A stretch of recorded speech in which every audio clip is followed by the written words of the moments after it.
¿A qué se debe la crisis de credibilidad que tiene Televisa en particular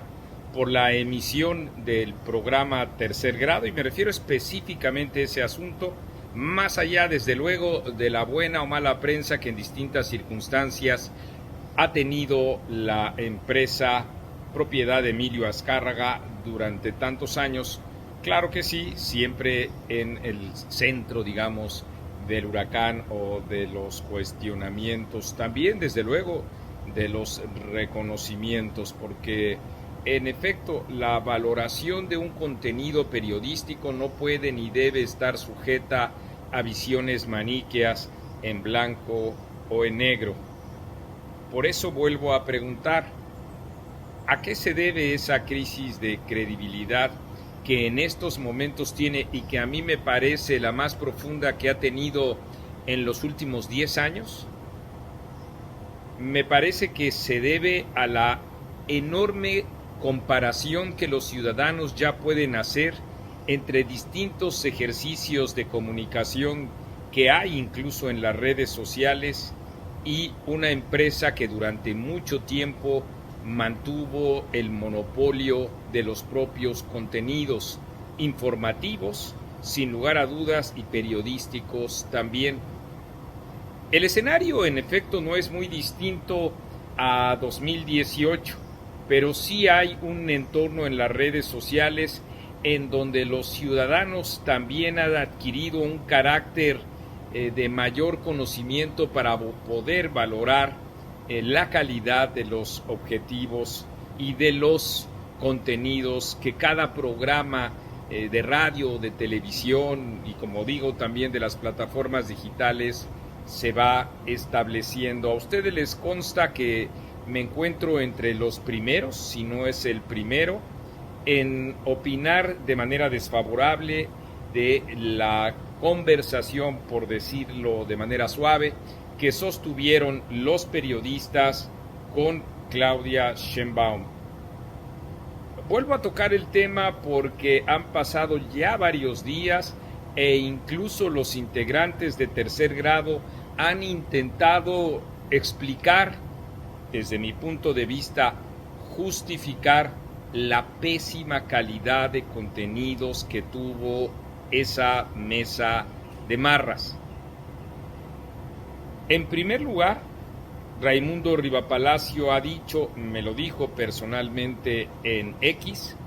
que hay que valorar también o incorporar al esquema de nuestras valoraciones el que son 6 integrantes con 2 preguntas cada uno y que el tiempo entonces se circunscribe a una situación que hace más complicado la conversación con la interlocutora. Yo le contesté a Raimundo Rivapalacio que conozco muy bien los ritmos de la televisión, he hecho televisión, además, desde luego, de radio, y como a ustedes les consta también en las plataformas digitales, en particular televisión, desde hace por lo menos 25 años. Conozco esos ritmos,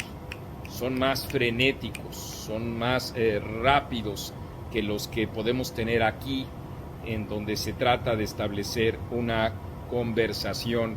con mayor reposo y en consecuencia con mayor capacidad de análisis. Pero eso no es lo que explica la actitud aquiescente que tuvieron los periodistas con Claudia Sheinbaum.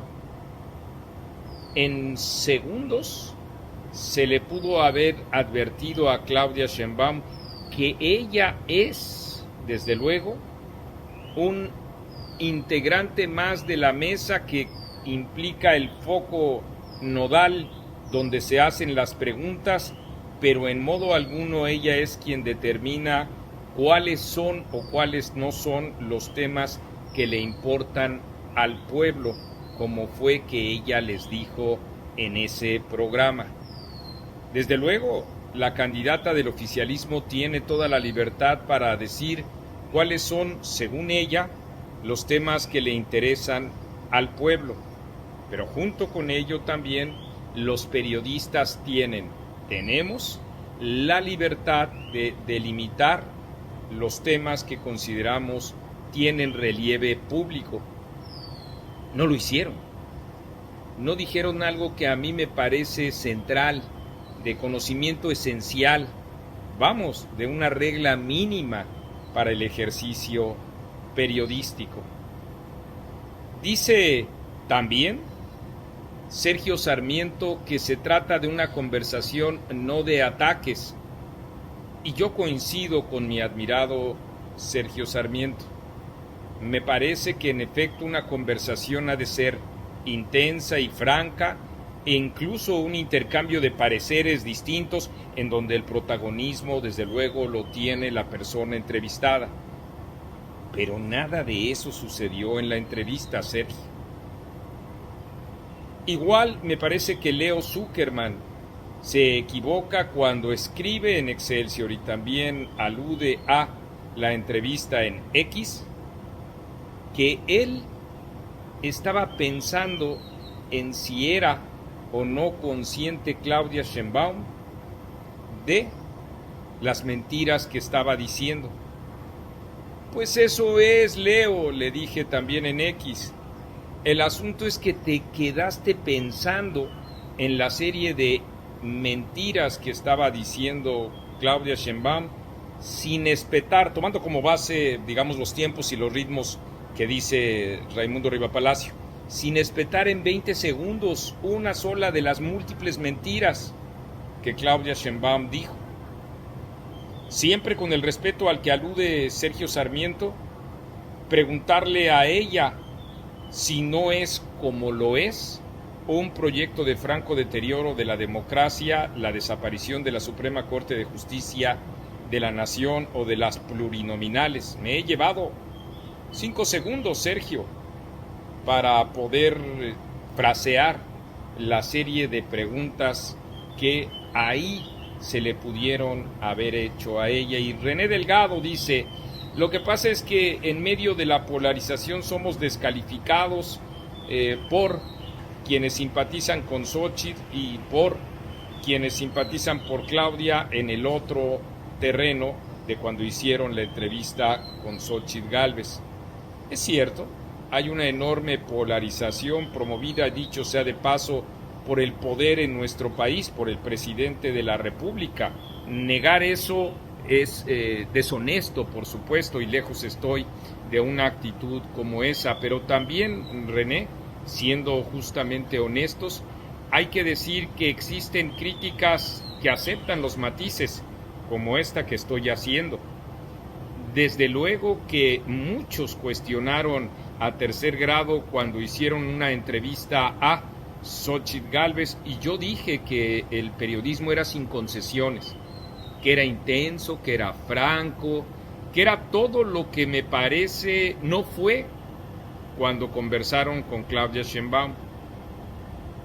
Ahí Sergio Sarmiento, en el caso de Xóchitl Gálvez, incluso no hubo amabilidad, sino tosuda y empecinada insistencia en distintos temas, y yo reitero, qué bueno que así sea. El punto es que esa misma testaruda y reiterada insistencia no la tuvieron con la representante del poder en nuestro país, y que todo eso también ocurrió frente al amago que hizo el presidente de la República entre el regaño a Emilio Azcárraga e incluso la amenaza por retirar una concesión a Televisa por haber hecho 2 trabajos importantes, en particular por haber exhibido la corrupción de Rocío Nale. Ni siquiera tuvieron ustedes la consideración para preguntar sobre esos distintos actos de corrupción, ostensible corrupción,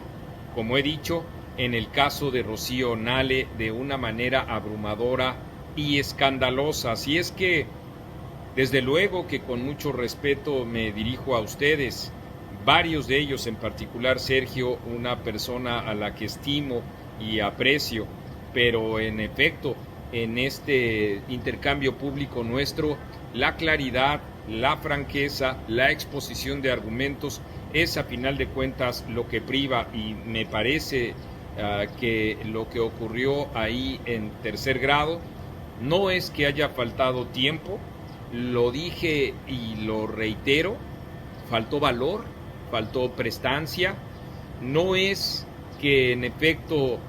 se haya querido ser amable, no, se fue condescendiente, y no es que se haya querido hacer equilibrado. Con Claudia Sheinbaum fueron totalmente dóciles y con Xóchitl Gálvez implacables. Creo que no es menor este momento, no lo considero solo un episodio, me parece que es un ejemplo de lo más vergonzoso que puede hacerse dentro del periodismo, que haya ocurrido además en una empresa de tanta importancia como la que tiene Televisa, es como en efecto para llamar mucho la atención y al mismo tiempo para cicatear en las redes sociales la necesidad de buscar alternativas de calidad, alternativas periodísticas, y me parece que las ha habido. Sí las ha habido, y dicen que elogio en boca propia es vituperio, por eso justamente señalo a distintos otros medios de comunicación, en particular subrayo a Latinus, cuyos reportajes han sido, me parece, una pieza ejemplar de lo que significa periodismo, y que ahí también se explica la razón por las que